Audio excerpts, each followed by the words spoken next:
Məhəbbətimiz bizi unudub, yarı yolda qoydu bax.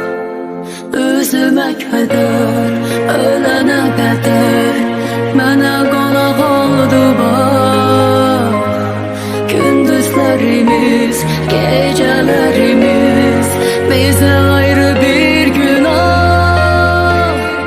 Mənə dikilən baxışlarının köynəyindəki naxışlarının, indi payız yağışlarının yeri görünür.